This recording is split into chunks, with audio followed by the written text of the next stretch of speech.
विज्ञान के इस दौर में एक पुरुष द्वारा गर्भ धारण करके अपनी संतान को जन्म देना संभव है और हाल ही में कुछ ऐसे केस भी हुए हैं। लेकिन क्या आप जानते हैं कि आज से हजारों साल पहले हमारे पूर्वजों का ज्ञान हमारे आज के ज्ञान की तुलना में कहीं उच्च था। विज्ञान के जिन चमत्कारों को देखकर हम आज आश्चर्यचकित होते हैं, वो चमत्कार तो हमारे पूर्वजों ने हजारों साल पहले कर दिए थे। जैसे कि पुरुष द्वारा गर्भ धारण कर संतान को जन्म देना।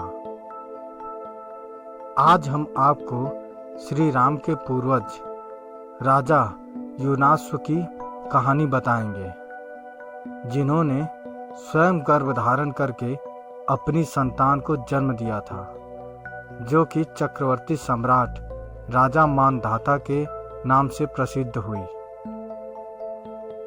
रामायण के बाल कांड के अंतर्गत गुरु वशिष्ठ द्वारा भगवान राम के कुल रघुवंश का वर्णन किया गया है, जो इस प्रकार है।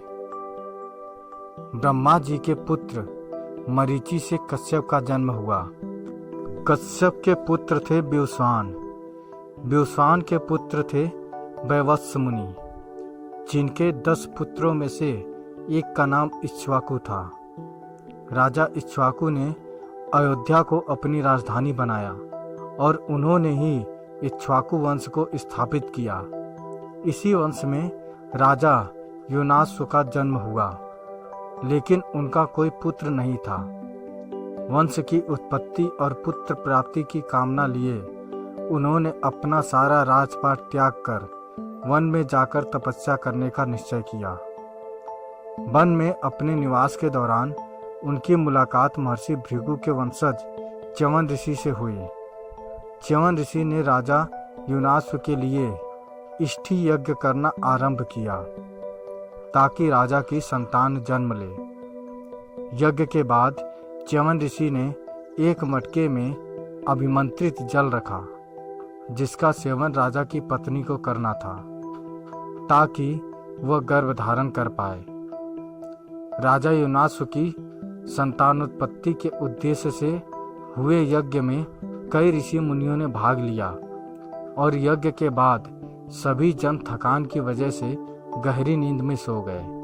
रात्रि के समय जब राजा युनाश्व की नींद खुली तो उन्हें भयंकर प्यास लगी। युनाश्व ने पानी के लिए बहुत आवाज लगाई, लेकिन थकान की वजह से गहरी नींद में सोने की वजह से किसी ने राजा की आवाज नहीं सुनी।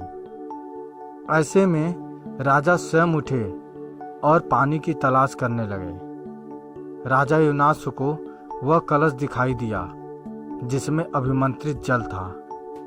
इस बात से बेखबर कि वह जल किस उद्देश्य के लिए है, राजा ने प्यास की वजह से सारा पानी पी लिया।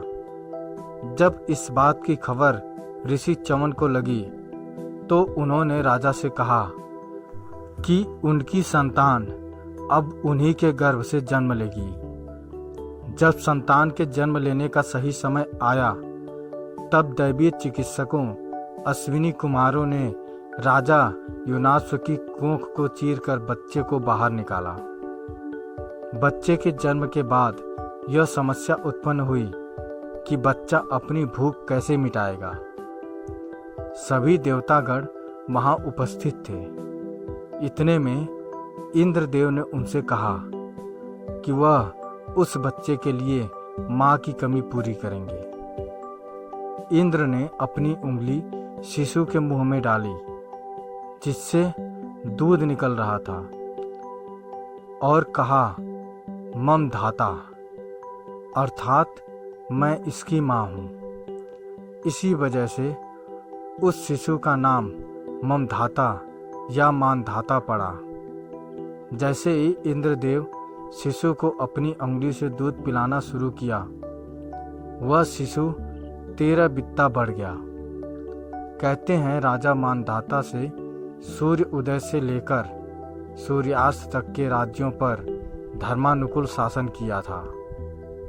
इतना ही नहीं, राजा मानधाता ने 100 अश्वमेध यज्ञ और 100 राजसूय यज्ञ करके 10 योजन लंबे और 1 योजन ऊंचे रोहित नामक सोने के मत्स्य बनाकर ब्राह्मणों को भी दान में दिए थे। लंबे समय तक धर्मानुकूल रहकर शासन करने के बाद राजा मानधाता ने विष्णु के दर्शन करने के लिए वन जाकर तप करने का निर्णय किया और विष्णु के दर्शन कर लेने के बाद वन में ही अपने प्राण त्याग कर स्वर्ग की ओर प्रस्थान किया। दोस्तों, राजा मानधाता के जन्म की यह कथा आपको कैसी लगी, हमें जरूर बताएं। हमारी कथा सुनने के लिए आपका बहुत बहुत धन्यवाद।